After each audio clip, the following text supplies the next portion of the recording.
Welcome back. We are here today with Bienvenue à Guy nouveau. Mettan, Nous journalist sommes and aujourd'hui avec Guy politician in Mettan, Parliament, journaliste, and député also et également auteur d'ouvrages author of tels books que such as Créer la russophobie, Creating des grands Russophobia, schismes religieux from à l'hystérie the great anti-Poutine. religious schisms to Merci beaucoup d'être anti-Putin revenu ou hysteria. venu pour la première fois, Thank you very mais c'est much en tout for cas un coming back plaisir on de vous revoir. for the first time, but it's good to see you again at least. Yes, thank you, Glenn. Oui, As you know, merci. we had Merci, Glenn. meetings Comme vous le savez, nous avons eu des réunions les années précédentes et c'est un plaisir d'être à nouveau avec vous aujourd'hui, ainsi que de partager ce merveilleux podcast que vous réalisez depuis plusieurs mois maintenant, avec un grand succès. C'est une bonne chose, oui. That's a good thing, yeah. Thank you, I appreciate that. And well, I was thinking Merci, before we get into j'apprécie cela. the current Eh bien, je pensais Russia, qu'avant d'aborder la haine actuelle envers la Russie, ou les affaires courantes, qui sont elles aussi profondément irrationnelles, pourrait-on dire, surtout parce qu'elles sapent si clairement nos propres intérêts nationaux, il serait intéressant d'examiner les origines historiques, telles que vous les percevez, de la russophobie. Vous soutenez que cette hostilité irrationnelle envers la Russie remonte à plusieurs siècles. Je fais souvent une distinction, car lorsqu'on parle d'une phobie, cela signifie généralement une peur ou une haine irrationnelle. Je souligne toujours qu'il existe des raisons rationnelles de craindre la Russie, mais que le mot phobie renvoie à l'aspect irrationnel. Alors selon vous, où se situe le véritable point de départ historique de la russophobie? in terms of the origin of Russophobia? Yeah, you know, 10 years ago when I tried to understand Oui, why vous savez, il y a environ 10 ans, quand j'ai essayé de comprendre pourquoi la phobie de la Russie était si forte parmi les élites occidentales, j'ai trouvé très surprenant de voir comment cela fonctionnait. J'ai eu cette impression non seulement au cours des 10 dernières années, mais peut-être depuis 20 ans, depuis le début de ce siècle. Pour ne citer qu'un incident qui m'a donné ce sentiment de phobie irrationnelle. Si vous vous souvenez, le crash aérien du Berlingen en 2002. Cette année-là, une compagnie aérienne russe est entrée en collision avec un avion de DHL près de la frontière suisse, tuant 75 personnes, principalement des enfants russes. Cela s'est produit de nuit, en plein vol. It collided with the DHL plane, and in the minutes following the crash, Et dans les minutes qui ont suivi l'accident, toutes les agences de presse ont dit « Oh, il y a eu un accident vers minuit entre les avions russes et belges de DHL. » Mais ensuite, elles ont ajouté « Nous pensons que les pilotes russes ne comprenaient peut-être pas très bien l'anglais, donc ils n'ont pas interprété correctement les ordres. » Et après cela, oh, peut-être qu'ils étaient ivres, vous voyez. Voilà comment cela s'est passé pendant toute une journée, 14-24 heures. Puis après l'enquête, nous avons découvert qu'il s'agissait en réalité d'une défaillance des contrôleurs aériens suisses responsables de la catastrophe. Rien à voir avec la Russie, rien à voir avec l'avion russe, ni avec les pilotes russes. Mais ce sont les clichés, les stéréotypes contre les Russes qui ont façonné ces premières explications, la mauvaise représentation habituelle des Russes. Bad representation of Russian. So all the press in Switzerland, but also in Ainsi, toute la presse en Suisse, mais aussi en Europe, a accusé les Russes d'être responsables de cet accident sans aucune preuve ni élément concret, simplement sur la base de stéréotypes. Cela m'a profondément troublé en tant que citoyen suisse et aussi en tant que personne proche du journalisme de le constater. Par la suite, j'ai essayé de comprendre ce qui s'était passé. Pourquoi une telle irrationalité? C'est pour cette raison que j'ai commencé à creuser davantage. J'ai découvert que les racines de ce type de phobie, même dans sa version moderne, reposaient sur des fondements religieux très anciens, à savoir le schisme entre les confessions orthodoxes et catholiques au Xe siècle. Et aujourd'hui encore, on peut constater que ce fossé religieux demeure présent dans l'Europe contemporaine. in our contemporary Europe. But how do you see it, Mais over the comment centuries? vois-tu cela évoluer au fil des siècles? Parce que c'est devenu un sujet très important, surtout en Grande-Bretagne, il y a environ 200 ans. Et cela rejoint un peu ce que tu disais aussi. cela devient presque une sorte de test de loyauté. Tout le monde doit adopter ces stéréotypes et continuer à les répéter. Ce que les gens semblent souvent penser, c'est que si tu les répètes, alors tu es des leurs. Si tu les contestes, tu suscites la méfiance. Mais une autre constante, c'est que cela tend toujours à aller contre nos propres intérêts. Car si certaines politiques hostiles reposaient sur une évaluation rationnelle, ce serait une chose. Mais si elles ne sont pas rationnelles, alors par définition, elles conduisent à de très mauvaises politiques. Et de mauvaises politiques, bien sûr, ne servent pas nos propres intérêts. Yeah, no, that's right, and that's Oui, why these c'est ça. religious origins are so important. et c'est pour cela que ces origines religieuses sont si importantes, parce qu'on peut dire que la religion peut faire partie de la raison, mais qu'elle n'est pas seulement rationnelle, elle est quelque chose de plus que la raison pure. Et pour revenir à ces origines religieuses, tu sais, tout a commencé avec Charles le Grand, un ancien empereur, déjà au IXe siècle. C'est donc très ancien. Mais cela est devenu plus évident après le Xe siècle et jusqu'au schisme du XVe. C'était dans l'an 1054, la séparation officielle entre les catholiques d'Occident et les orthodoxes d'Orient. Je ne mentionne pas les causes religieuses, car elles sont trop complexes pour nous et ne sont pas notre sujet aujourd'hui.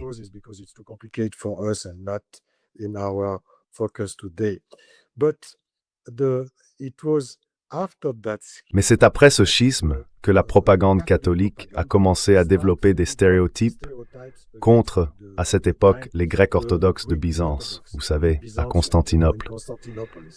Et ils disaient, « Oh, nous ne pouvons pas faire confiance aux orthodoxes, car ce sont eux les schismatiques. Ce ne sont pas nous, les catholiques, c'est eux. Ce sont eux qui ont provoqué la division. » Mais c'était complètement faux, car c'est le côté catholique qui s'est séparé des orthodoxes, et non les orthodoxes qui ont quitté l'Église. C'était le premier mensonge. La deuxième chose, c'était « Oh, mais ce sont des peuples barbares. Ils sont despotiques et barbares. L'empereur de Byzance est un tyran, un despote, un dirigeant autoritaire. »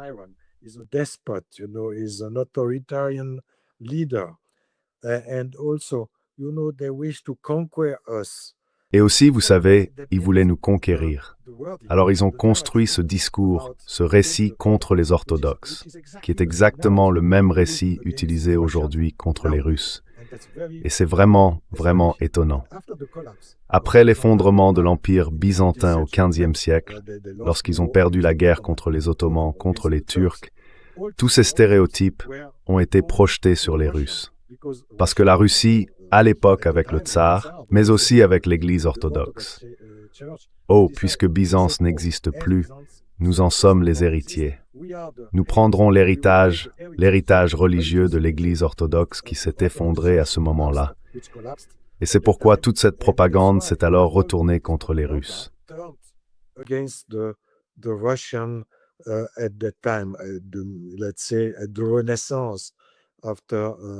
Disons que la Renaissance est arrivée après 1453. Et la moderne, la russophobie moderne, est née en France à la fin du XVIIIe siècle, lorsque le roi de France, Louis XV, qui avait épousé une princesse polonaise, s'est retourné contre les Russes. Et pourquoi a-t-il fait cela? Parce qu'à cette époque, au XVIIIe siècle, la Russie était devenue une puissance européenne. Avec les réformes de Pierre le Grand, puis avec l'expansion et le développement apportés par l'impératrice Catherine II, la Russie était devenue un très vaste empire. Ainsi, pour le roi de France, qui était alors la principale puissance, il était difficile d'accepter qu'une impératrice orientale lointaine demande à partager le pouvoir sur le continent européen.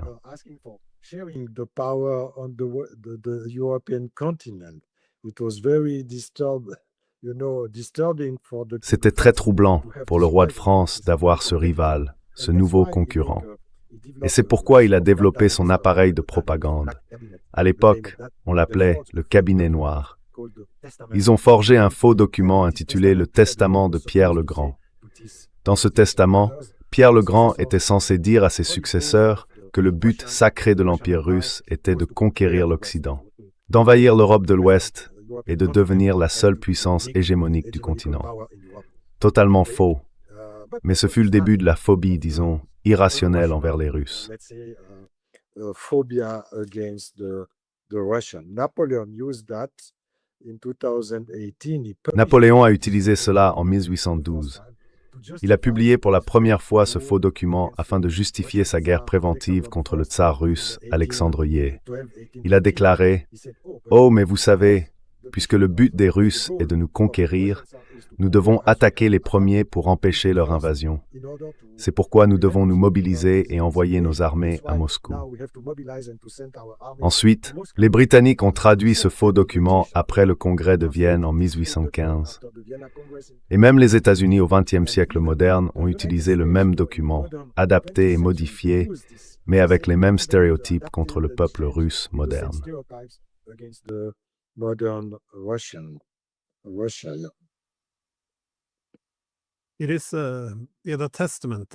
L'Ancien Testament est assez fascinant, cependant, car, comme vous l'avez dit, il a été utilisé tant de fois. Mais c'est aussi la manière dont il a été utilisé qui importe. À la fin du XVIIIe siècle, les Polonais s'en sont servis pour affirmer que la sécurité de la France était intrinsèquement liée à celle de la Pologne, car tout le raisonnement reposait sur l'idée que les Russes avanceraient toujours. Ainsi, si on ne pouvait pas les arrêter en Pologne, ils continueraient leur marche et toute l'Europe tomberait. C'est aussi de cette façon qu'il a été cité lorsque Napoléon a envahi l'Ukraine.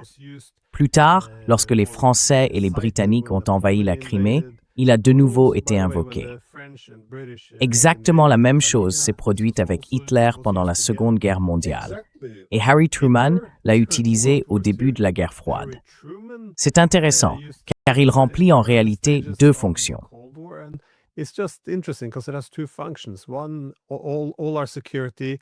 Premièrement, toute notre sécurité dépend de ce qui se passe sur les lignes de front aux frontières de la Russie. Mais aussi, comme tu l'as dit, si nous ne les attaquons pas, ils finiront par venir pour nous. Donc nous devons toujours, comme le disent maintenant les Européens, eh bien, c'est plus ou moins la même chose. Tout ce qui se passe en Ukraine nous affectera.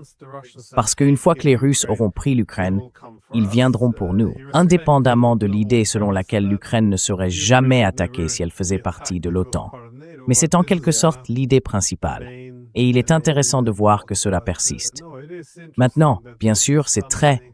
Tu vois, nous avons besoin de plus d'armes parce que nous devons nous préparer à la guerre. Sinon, la Russie nous attaquera. Donc la guerre semble désormais inévitable. C'est très fascinant de voir comment cet argument a été utilisé. It's very fascinating, yes, how it was used, because it's funny too. Et c'est drôle en plus.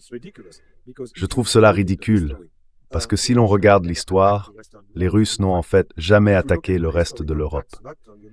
Si l'on considère les faits historiques, et non, disons, les récits erronés, la Russie a d'abord été attaquée par les chevaliers teutoniques au XIIIe siècle, à l'est dans la région correspondant aujourd'hui à la Pologne, à la Russie et à Kaliningrad, et ainsi de suite.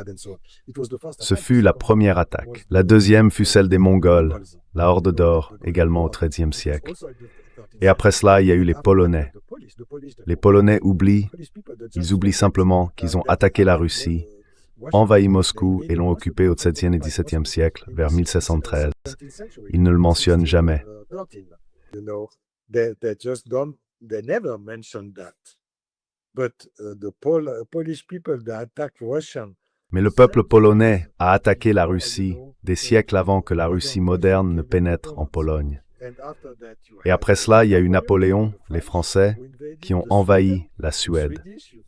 Les Suédois, vos voisins de Norvège, ces pays occupaient eux aussi des parties de la Russie au XVIIe et XVIIIe siècle, jusqu'à ce qu'ils soient vaincus par Pierre le Grand à la bataille de Poltava, vous savez.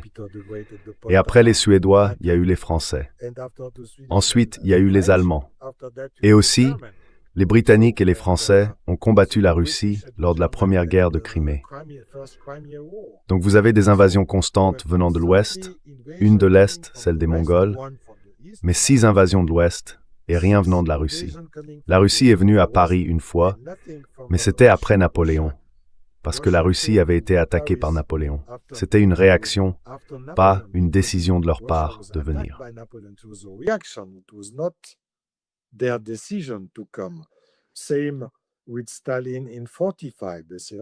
C'est la même chose avec Staline en 1945. On dit, d'accord, il y a eu une occupation soviétique en Europe de l'Est, mais qui a attaqué? C'était Hitler. Sans l'attaque d'Hitler, il n'y aurait pas eu de Russes en Europe de l'Est. Pas d'occupation soviétique. Donc tout est complètement, disons, inversé. Et ce document, pour en finir à ce sujet, est fascinant. Après le congrès de Vienne, il y avait deux grands vainqueurs en Europe. Les Britanniques avec leur marine, Nelson, Trafalgar et ainsi de suite, et les Russes. Le principal vainqueur contre Napoléon n'était pas l'Empire britannique, mais l'Empire russe. Ce sont les armées russes qui ont vaincu Napoléon. Donc deux grands vainqueurs, dont le principal était la Russie. Et en 1805, malheureusement pour les Britanniques, ils ont découvert « Ah, c'est bien, nous avons écarté Napoléon, il n'est plus un danger pour nous. Mais oh, regardez, malheureusement, nous devons partager la victoire avec ces Russes. » with these Russian guys. And so they started just after. Et c'est ainsi qu'ils commencèrent, juste après les guerres napoléoniennes, à se battre contre les Russes, parce qu'ils ne pouvaient pas accepter de partager, disons, le monde avec eux. Ils prirent le Faux Testament, le traduisirent en anglais et le publièrent dans des livres et des journaux. Et pendant des décennies, les premières décennies du 19e siècle, on vit se développer à Londres une russophobie croissante dans les cercles de l'élite, les cercles dirigeants et les médias. Comme je le mentionne dans mon livre, il y avait à l'époque des caricatures publiées dans les journaux montrant un vampire avec des dents comme celle-ci, volant au-dessus de Londres avec la tête du tsar Nicolaï, essayant de sucer le sang de pauvres citoyens britanniques innocents. Car il représentait le mauvais russe, non pas comme aujourd'hui avec l'ours méchant ou l'ours en colère, mais à cette époque, c'était le vampire, le Dracula.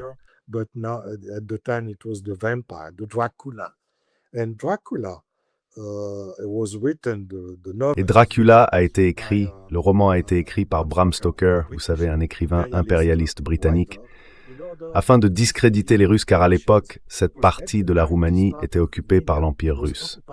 Il décrit donc Dracula comme un symbole des aristocrates russes, cherchant à sucer le sang du peuple. C'est fascinant de voir comment la propagande utilisait tous les outils possibles, avec, disons, les mêmes stéréotypes qui restent valables aujourd'hui.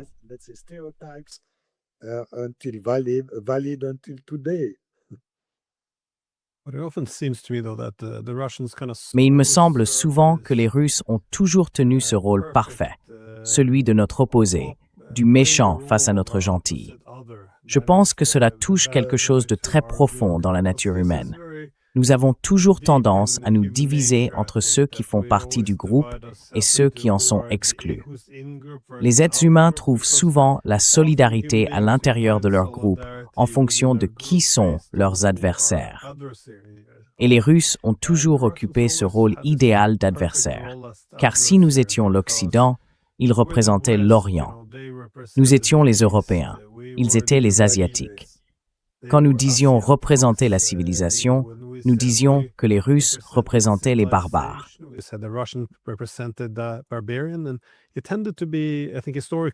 cela avait tendance, je pense, à être historiquement très centré sur l'ethnicité.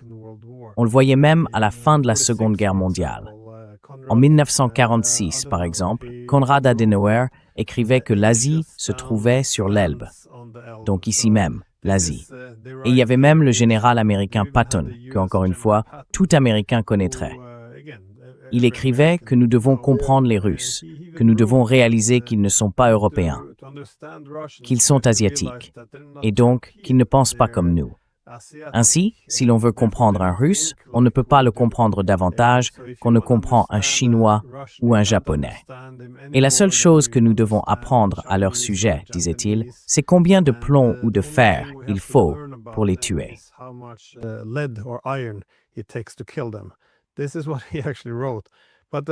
C'est ce qu'il a réellement écrit.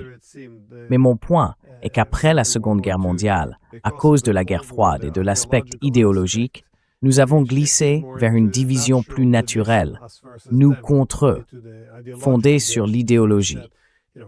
Nous disions donc, vous savez, capitaliste contre communiste, démocratie contre autocratie, chrétien contre athée, mais dans l'ère post-guerre froide, lorsqu'il n'y a plus vraiment de grandes différences idéologiques, il semble que la véritable division de l'Europe doive désormais se formuler comme démocratie libérale contre autoritarisme.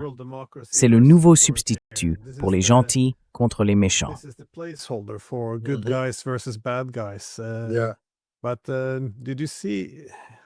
Mais as-tu remarqué, je suppose, un retour de l'ethnicité?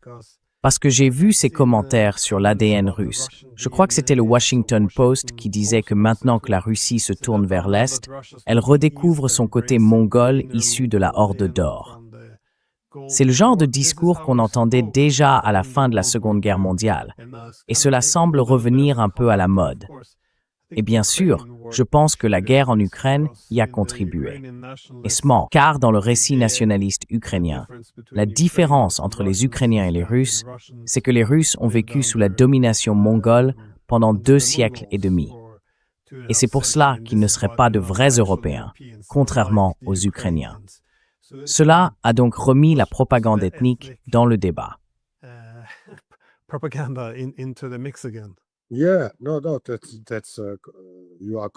Oui, non, tu as tout à fait raison.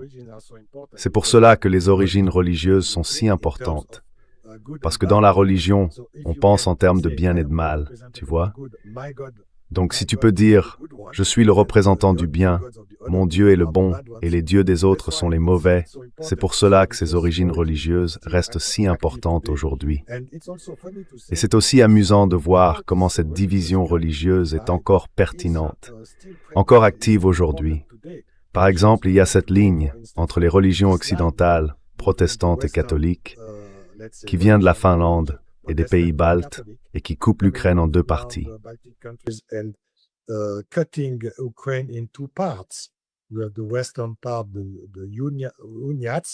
Nous avons la partie occidentale, les Uniates, qui sont liés au pape catholique, et la partie orientale, liée à Moscou, à l'orthodoxie russe, et à travers la Roumanie. Cela reste encore actif aujourd'hui. Et cette manière de penser, le bien et le mal, c'est la même chose. Aujourd'hui, on appelle cela la démocratie libérale, les droits de l'homme. Ce n'est plus un concept ou une idéologie religieuse, mais une nouvelle forme fondée sur le même type de division. Et tous les arguments, autoritaires, démocratiques, impérial, conquérant, libre marché, libre expansion, libre économie, c'est le même argument, le même sujet. Et c'est assez fascinant. Et pourquoi la russophobie est-elle si efficace? Parce qu'elle est une superposition de concepts issus de la religion, de toutes les religions, et disons d'une idéologie laïque ou politique profonde.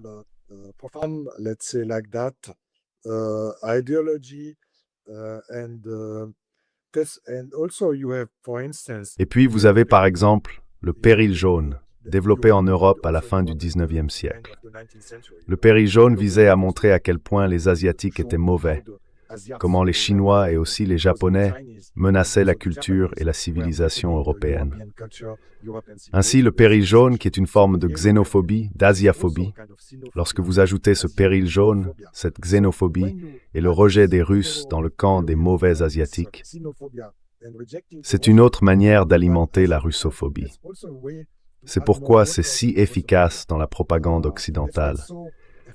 Parce que, oui, c'est ce qu'on pourrait mentionner en essayant de l'expliquer, mais c'est tellement stupide quand on regarde les conséquences actuelles de cette phobie raciale pour les pays européens, avec toutes les pertes économiques et industrielles, et ainsi de suite. C'est pour cela que c'est si irrationnel, parce que, rationnellement, on ne peut pas vraiment l'expliquer.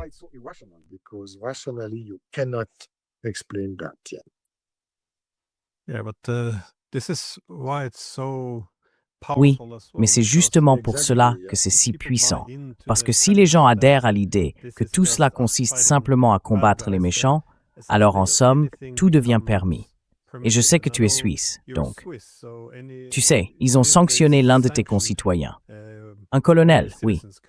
Un colonel du renseignement suisse qui travaillait autrefois avec l'OTAN. Et parce qu'il est arrivé à de mauvaises conclusions, j'ai entendu dire qu'il pourrait aussi inscrire sur la liste des sanctions le journaliste suisse Roger Koppel. C'est tellement destructeur. Mais encore une fois, toute personne qui pourrait dire quelque chose perçu comme favorable aux Russes est aussitôt considérée comme prenant le parti de l'ennemi.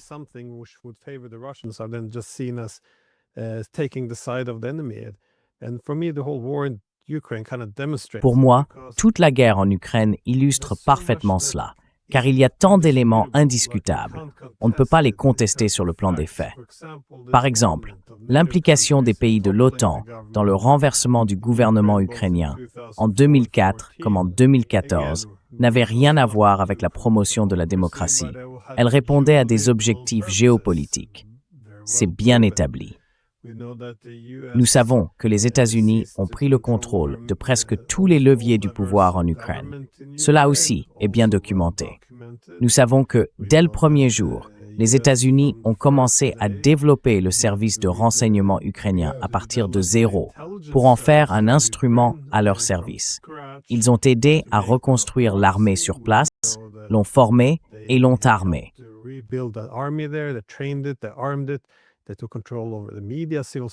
Ils ont pris le contrôle des médias et de la société civile. Ils ont soutenu l'épuration de la langue russe, des partis politiques et des médias. Je veux dire, tout est là, mais il est même impossible d'en discuter, car quiconque aborde le sujet serait presque considéré comme soutenant le mal. Et personne ne se demande si, enfin, dans quelle mesure cela renforce réellement notre sécurité. Parce qu'on peut très bien soutenir que tout cela a garanti la destruction de l'Ukraine et que nous pourrions nous retrouver entraînés dans un échange nucléaire avec la Russie. Mais nous n'en parlons pas. Tout le monde doit simplement suivre la ligne. Je veux dire, on ne pourrait pas faire cela avec un autre pays, je pense. C'est donc un instrument assez puissant. Désolé. Non, juste une anecdote, vous savez. La dernière fois que j'ai visité Kiev, c'était en 2001, seulement 2 mois avant les événements, le 22 février. Quand je suis rentré, j'ai été invité à une émission de télévision avec un universitaire américain, un bon ami à moi. J'ai dit « Oh, je reviens juste de Kiev ». Et il m'a répondu « Vous savez, il y a 2 ans, juste après la première élection, celle de Zelensky en 2019, j'étais aussi en visite à Kiev. J'avais été invité à donner une conférence et je suis entré dans un très grand bâtiment assez récent.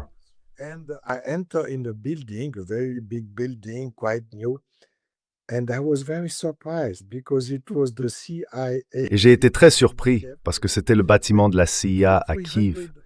Tu sais, avec 200 ou 300 agents de la CIA travaillant en Ukraine, oui, pour changer le gouvernement, pour le renverser, ou pour essayer de développer un agenda occidental. Et je lui ai dit, oui, d'accord, très bien, dis-le à la télévision.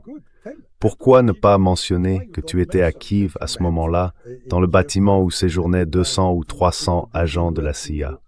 Il a répondu, oh non, non, je ne peux pas le mentionner. Mais c'est juste pour illustrer ce que tu disais, tu vois. C'est la réalité, mais il est interdit d'en parler.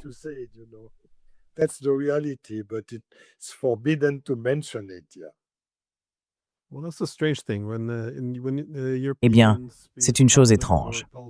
Lorsque les Européens, qu'il s'agisse du public ou des politiciens, parlent des États-Unis, ils adoptent souvent un ton condescendant, les voyant comme agressifs ou parfois trompeurs. Et on peut critiquer les États-Unis, à juste titre, mais aussi parfois à tort, parce qu'ils représentent en quelque sorte l'autre. Nous sommes Européens.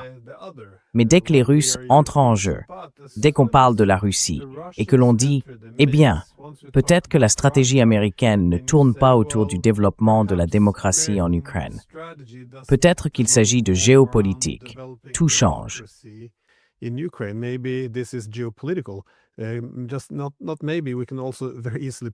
Pas peut-être. Nous pouvons très facilement prouver que les services de renseignement américains sont là pour développer l'Ukraine comme un proxy contre les Russes. Soudain, cela devient presque une théorie du complot, parce que désormais, les Américains font partie de l'Occident. Ils font partie de nous. En remettant en question les États-Unis, ou même leur droiture morale, on en vient essentiellement à trouver des excuses à la Russie. C'est une dynamique fascinante, car autrement, si la Russie n'entre pas dans la conversation, on peut critiquer les États-Unis. La plupart des gens le font. Mais dès que la Russie est impliquée, tous les objectifs de l'Amérique deviennent sacrés et vertueux, et tout le reste est qualifié de complot, à mon avis.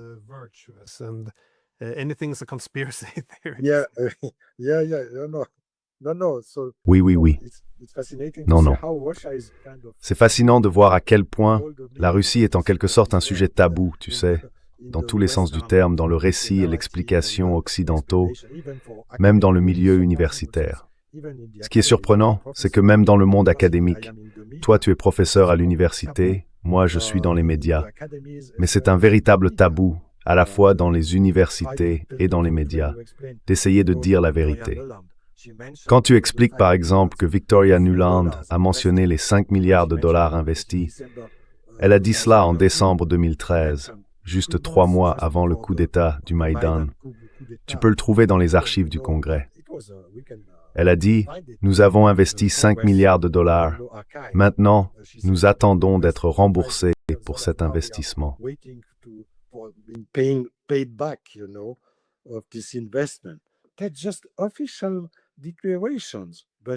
Ce ne sont que des déclarations officielles, mais on ne peut pas en parler dans les médias.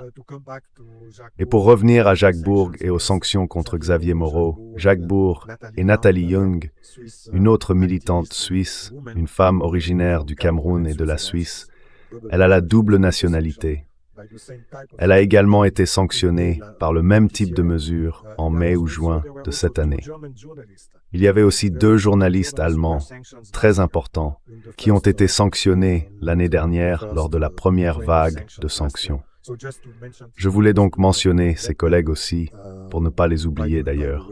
Mais ce qui est intéressant maintenant, c'est que oui, d'un côté, il y a seulement 4 jours, Thierry Breton, l'ancien commissaire français, s'est vu interdire de se rendre aux États-Unis. Et vous le savez.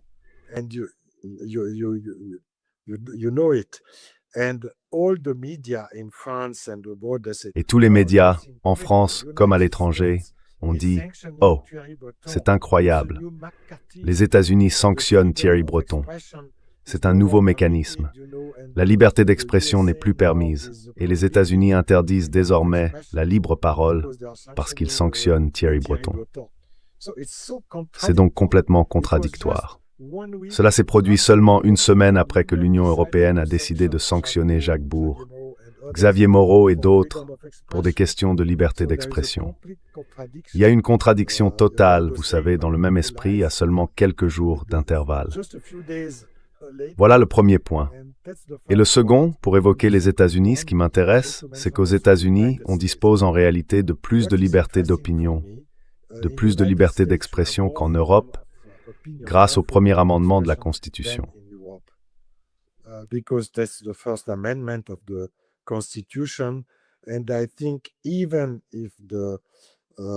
Et je pense que même si le combat politique et idéologique est très fort aux États-Unis, il existe encore ce type de liberté reconnue par toutes les parties, disons.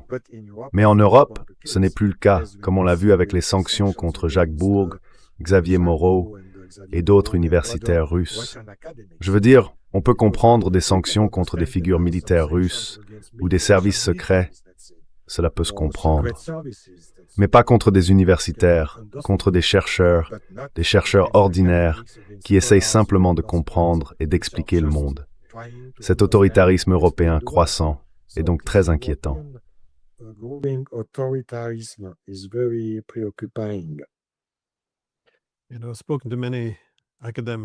Vous savez, j'ai parlé à de nombreux universitaires ou spécialistes de la Russie à travers l'Europe et ils disent tous la même chose, à savoir qu'ils reconnaissent qu'il est impossible de discuter, par exemple, de la guerre en Ukraine sans évoquer l'expansion de l'OTAN.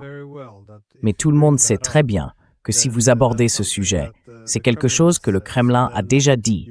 Donc, selon eux, vous répéteriez les arguments du Kremlin et votre carrière est terminée. Si vous parvenez à garder votre poste, vous serez tellement discrédité que ce sera le dernier emploi que vous aurez. C'est donc assez efficace. It's quite efficient.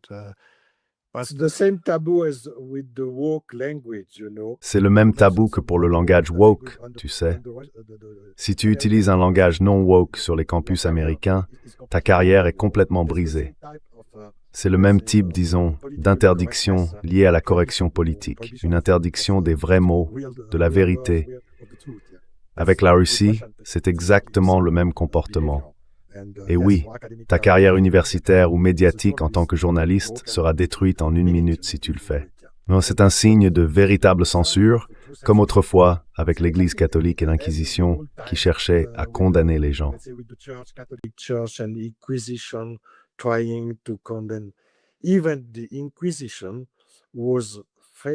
Même l'Inquisition était plus juste, plus correcte que la censure actuelle de l'Église.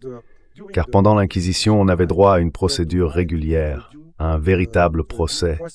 Il y avait un juge, un défenseur, on ne pouvait pas être condamné sans jugement.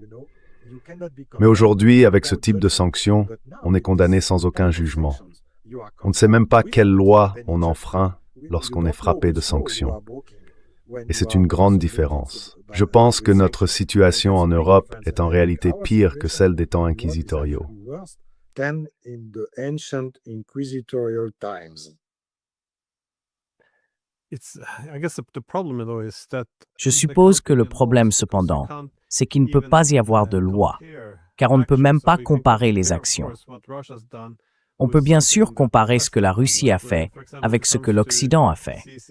Par exemple, en ce qui concerne la saisie d'actifs et tout cela, on peut faire remarquer que nous n'avons pas saisi un seul McDonald's après l'invasion de l'Irak par les États-Unis, ni lors des nombreuses guerres menées au cours des 30 dernières années. Mais on ne peut pas comparer, car l'hypothèse est la suivante. Eh bien, si c'est nous qui l'avons fait, c'est notre camp. Alors peut-être avons-nous eu tort, mais nous l'avons fait pour de bonnes raisons. La Russie, au mieux, pourrait faire la bonne chose, mais elle le ferait pour de mauvaises raisons. Et c'est à cause de ce à quoi vous faisiez allusion. Ce que le fondamentalisme idéologique implique, c'est que ce n'est pas ce que vous faites qui compte, mais qui vous êtes. C'est la démocratie, c'est la liberté.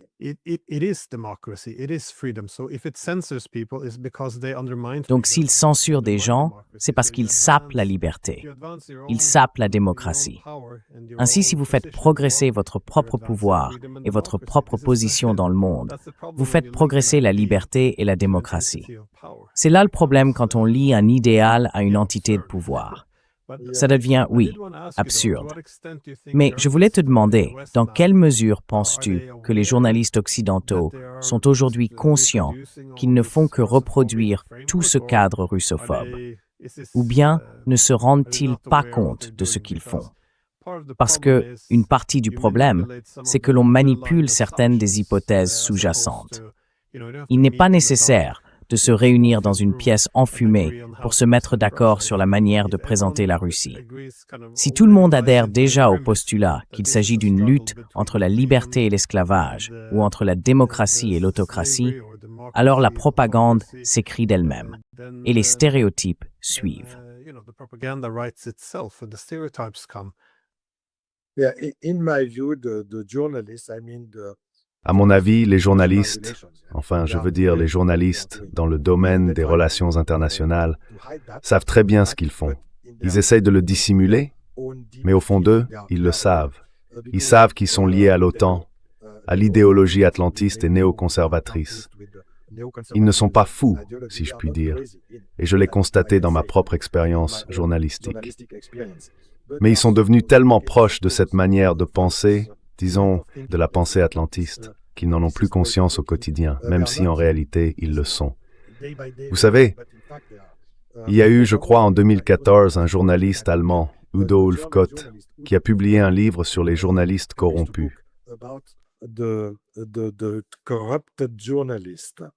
He explained and he showed how NATO. Il a expliqué et montré comment l'OTAN et les néoconservateurs, pas à pas, ont réussi à acheter en quelque sorte la conscience des journalistes, en les invitant à des séminaires, à des ateliers modérés à Bruxelles ou dans d'autres pays de l'OTAN, à visiter des camps militaires et ainsi de suite.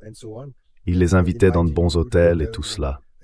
Et oui, petit à petit, ils y sont parvenus, parce que c'est très facile.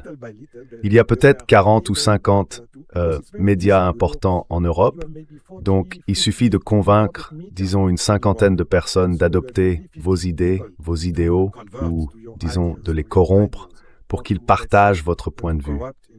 Je veux dire, les corrompre non pas en leur donnant de l'argent liquide, mais par toutes ces formes d'invitation, de prestige, et ainsi de suite.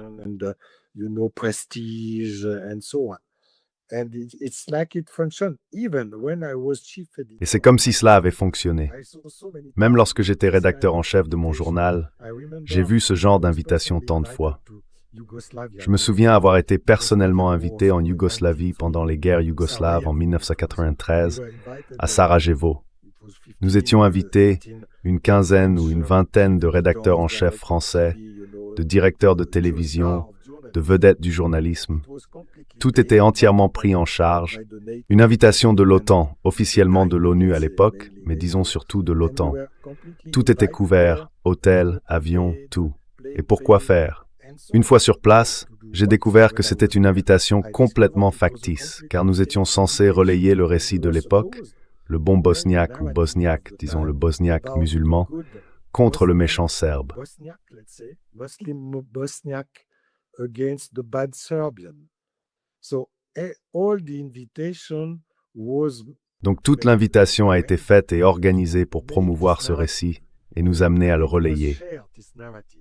Quand je m'en suis rendu compte, après 2 ou 3 jours à Sarajevo, je suis rentré, j'ai pris un avion militaire italien, parce que je ne voulais pas être simplement un instrument dans cette construction narrative.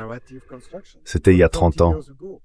Mais c'est la même chose aujourd'hui, avec l'Ukraine, avec la guerre en Ukraine, et ce que nous voyons actuellement.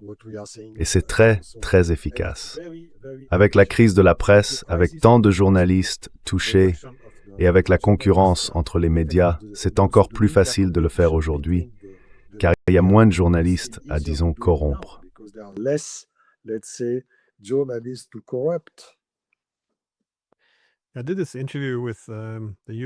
J'ai réalisé cette interview avec le colonel américain Lawrence Wilkerson. Il était chef de cabinet du secrétaire d'État Colin Powell sous l'administration Bush. Il a expliqué que pendant son passage à la Maison-Blanche, ils avaient ces tableaux blancs où figuraient les noms de politiciens européens, ceux qu'ils voulaient promouvoir, et ceux qu'ils voulaient, disons, pousser vers une retraite anticipée, s'assurer que leur carrière ne prospère pas, ou simplement s'en débarrasser. Une fois qu'ils avaient décidé lesquels serviraient les intérêts de Washington, fait intéressant, ils avaient placé en tête de liste Jens Stoltenberg, un homme politique norvégien, qui serait plus tard choisi, bien sûr, comme secrétaire général de l'OTAN. Quoi qu'il en soit, il a ensuite précisé qu'ils n'avaient plus qu'à lancer leur opération.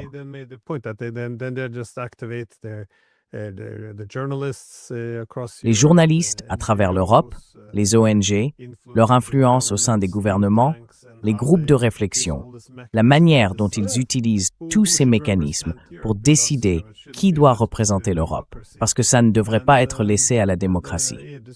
Et cela reposait aussi sur l'idée que les journalistes, s'ils veulent être pertinents et perçus comme légitimes, doivent assister aux mêmes événements, être sponsorisés par les mêmes personnes et, en somme, graviter autour d'elles. Ils font la même chose, bien sûr, avec les ONG et tout le reste. Il y a donc une science derrière tout cela, une science assez précise. Et elle fonctionne, car ils n'ont plus besoin d'une grande armée, seulement du contrôle sur ce que les gens entendent. Et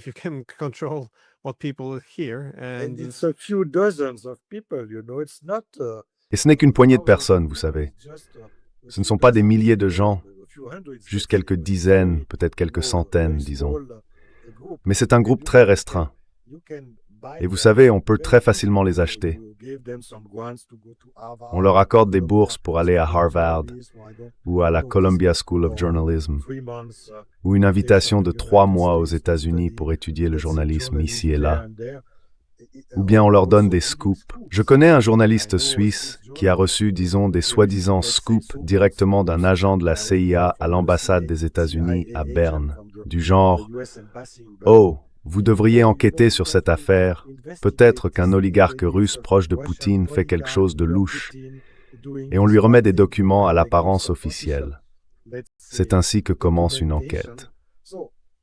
That's the starting of investigation, but just to look always in the same direction. Mais toujours regarder dans la même direction, en ignorant les autres facettes de la réalité. Tu sais, en 2010, j'étais avec des amis en train d'organiser le congrès des journalistes d'investigation, le Consortium international des journalistes d'investigation, à Genève. 400 ou 500 participants sont venus, dont Samuel Hirsch. Il était notre vedette à l'époque et il y avait aussi beaucoup de grands noms, des gens comme Glenn Greenwald et d'autres. J'étais le trésorier de l'organisation et j'ai découvert que nous avions reçu de l'argent de Soros, de l'Open Society, même sans l'avoir demandé. À l'époque, je ne le savais pas moi-même. Cela semblait simplement bien de recevoir un peu d'aide d'une fondation et d'une autre aussi, américaine, pour organiser l'événement. To organize that. And I said, oh, that's very friendly from them to give some support. Et j'ai dit, oh, c'est très aimable de leur part d'apporter un peu de soutien. Très bien, j'étais content. Mais après cela, vous savez, 1 an plus tard, j'ai découvert que toutes ces entreprises de Soros, Open Society et d'autres, investissaient tellement d'argent dans le consortium qu'il en est devenu complètement corrompu. Pourquoi? Parce qu'avec cet argent, c'était avantageux pour les journalistes, mais ils pouvaient orienter les recherches, les enquêtes, de manière à correspondre exactement à l'agenda atlantiste de l'OTAN. Par exemple, les cibles étaient russes, ou au Moyen-Orient, ou iraniennes, et ainsi de suite. Après 2 ou 3 ans, l'ensemble de l'organisation, à mon avis, était perdu. Et Seymour Hersh et Glenn Greenwald l'ont quitté. Seymour Hersh and Glenn Greenwald, they left it. In 2013, we were in Rio. It was the last. En 2013, nous étions à Rio. C'était la dernière année où ils sont venus, car ils savaient aussi que cet argent, apparemment bon à première vue, corrompait en réalité tout le système. Et puis tu parles des ONG, une ONG comme Bellingcat par exemple. Bellingcat est censé être une ONG de journalistes développant l'OSINT, le renseignement en source ouverte, l'information en source ouverte. C'est ce que signifie OSINT. Et les journalistes, surtout les journalistes d'investigation, aiment utiliser les données OSINT. Mais c'est complètement biaisé, c'est complètement déformé.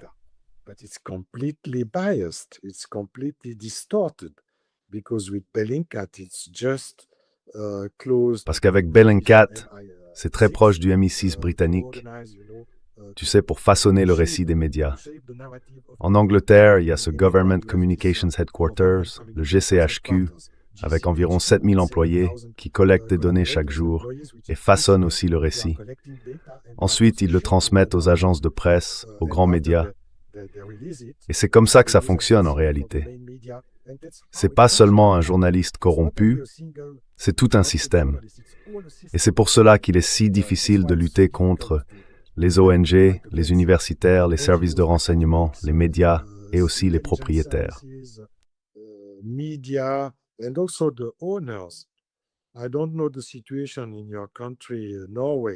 Je ne connais pas la situation dans ton pays, la Norvège, mais en Suisse, quand j'ai commencé le journalisme, il y avait peut-être une centaine de quotidiens, un peu moins d'une centaine. Aujourd'hui, il n'en reste plus que 20 ou 25, et ces journaux appartiennent en réalité à 4 personnes, 4 milliardaires. C'est la même chose en France. Vous en avez 5, 7 milliardaires. En Italie, pareil. Et tous ces milliardaires partagent le même agenda, disons, néoconservateur ou atlantiste. Donc si l'on considère tout cet environnement, tout ce biotope, disons, qui nous entoure, qui entoure la presse, c'est l'explication de ce qui se passe et de la raison pour laquelle les médias dominants sont si déformés et biaisés sur la guerre en Ukraine et tu sais, sur la Russie et tout le reste. Russia and so on. Il y a cette citation de George Orwell qui a écrit sur la guerre civile espagnole, où il disait que l'histoire s'était arrêtée. Il écrivait « J'ai vu des journaux à Londres colporter ces mensonges et des intellectuels enthousiastes construire des superstructures émotionnelles sur des événements qui n'avaient jamais eu lieu. J'ai vu en fait l'histoire s'écrire, non pas en fonction de ce qui s'était passé, mais de ce qui aurait dû se passer selon les différentes lignes de parti. J'y pense souvent, parce qu'on le voit bien aujourd'hui. Ils écrivent des histoires émotionnelles, utilisent une rhétorique émotionnelle, et le langage est complètement faussé. Et tant qu'il existe, comme l'écrivait Orwell, ces superstructures, les gens peuvent discuter, mais ils ne s'écarteront pas de ces cadres principaux.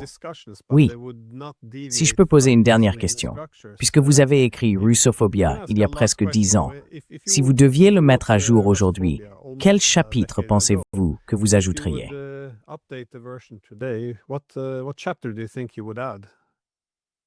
Oh, you can add every day, Ou bien on pourrait ajouter quelque chose chaque jour. Il y a tant de choses à raconter. Chaque jour, un nouvel événement vient alimenter cette russophobie, la russophobie contemporaine. Je pense que ce qui serait intéressant maintenant, c'est de montrer comment elle s'est développée à l'intérieur de l'Ukraine et des pays d'Europe de l'Est, depuis la Finlande, oui, la Scandinavie, mais aussi en Suède et en Pologne, vous savez, en Bulgarie, en Roumanie. Hier, j'étais avec un ami roumain, également très actif dans les médias, et il m'a raconté comment, disons, le coup d'État s'est produit lors de l'élection roumaine de l'année dernière, avec l'éviction de Călin Georgescu et le choix de ce nouveau président, Nicosiu Danu. Il suit les affaires roumaines depuis Ceausescu, et il en connaît toutes les racines. Il connaît personnellement les gens.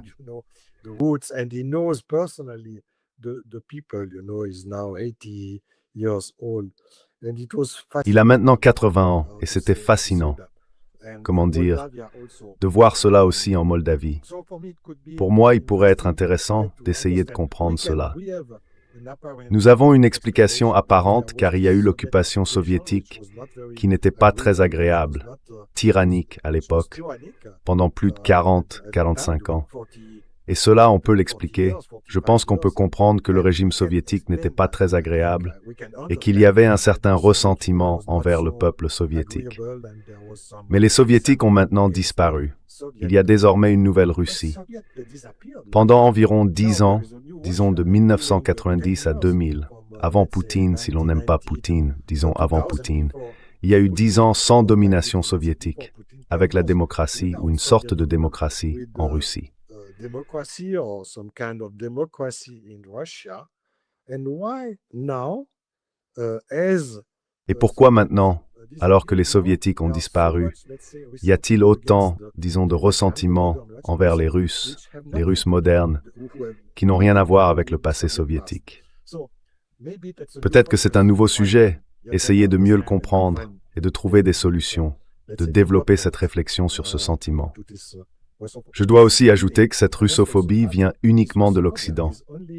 Il n'y a pas de russophobie en Afrique, pas de russophobie en Asie, pas de russophobie en Amérique latine. Alors pourquoi? Et ces peuples sont même plus pro.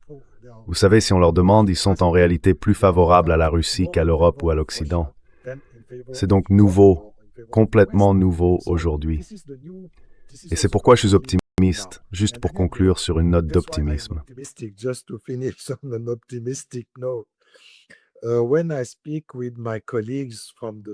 Quand je parle avec mes collègues du Sud ou de Chine, et ainsi de suite, c'est pour moi quelque chose de très, disons, réconfortant. Cela me donne un peu de courage, car parfois on peut se sentir très seul, très isolé, vous savez, dans ce combat. Mais lorsque nous sortons d'Europe et que nous pouvons partager nos points de vue avec d'autres collègues, c'est très encourageant de voir comment ils analysent, comment ils perçoivent le monde depuis l'extérieur, avec un certain recul. Et ils n'ont pas du tout la même vision de la Russie que celle que nous avons aujourd'hui sur notre continent européen. C'est aussi une bonne raison d'être optimiste.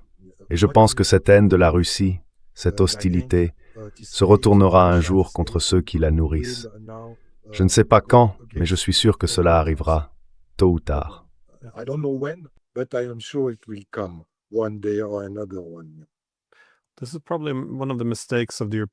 C'est probablement l'une des erreurs que les Européens commettent aujourd'hui, car lorsque l'Europe se targue de tout faire pour tenir tête à la Russie, elle part un peu du principe que la plupart du monde déteste les Russes autant qu'elle. Mais en réalité, la majorité du monde est choquée, voire consternée, par la manière dont les Européens se comportent. Et comme vous l'avez dit, beaucoup éprouvent même de la sympathie pour la position russe. Pas nécessairement pour l'invasion de l'Ukraine, mais pour le conflit qu'ils ont eu avec l'OTAN au cours des 30 dernières années. Eh bien, sur cette chaîne, j'ai un jour interviewé Václav Klaus, l'ancien Premier ministre et président de la République tchèque. Il déteste profondément le communisme, et pour de bonnes raisons.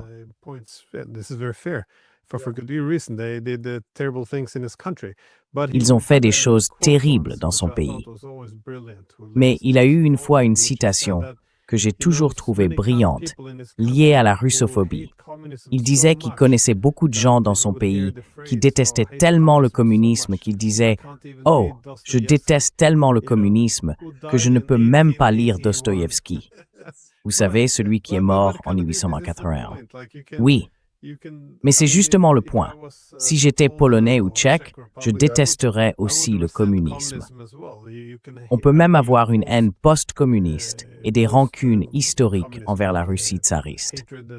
Mais malgré tout, le sens de cette citation et la raison pour laquelle je l'aime, c'est qu'elle va si loin qu'elle montre l'irrationalité de cette attitude. Et une fois qu'on n'est plus rationnel, on ne peut plus défendre ses propres intérêts.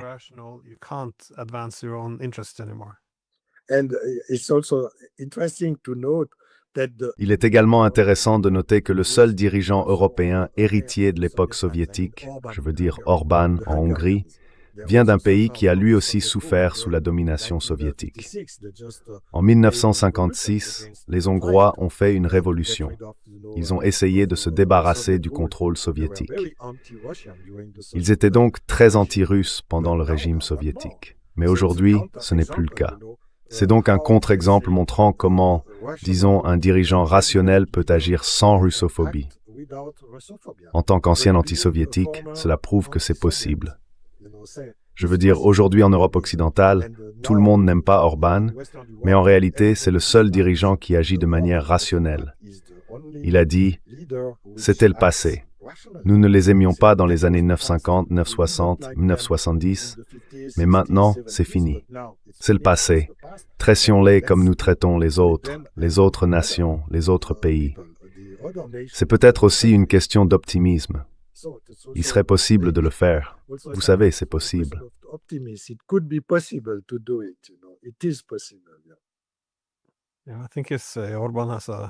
Je pense qu'Orbán a une approche rationnelle.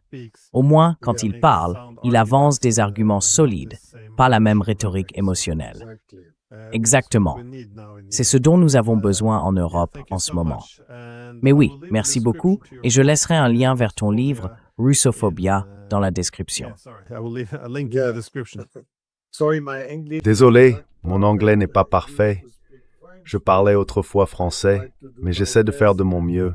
Et je suis très heureux d'être avec toi, Daniel. Merci, Sam. Thanks again.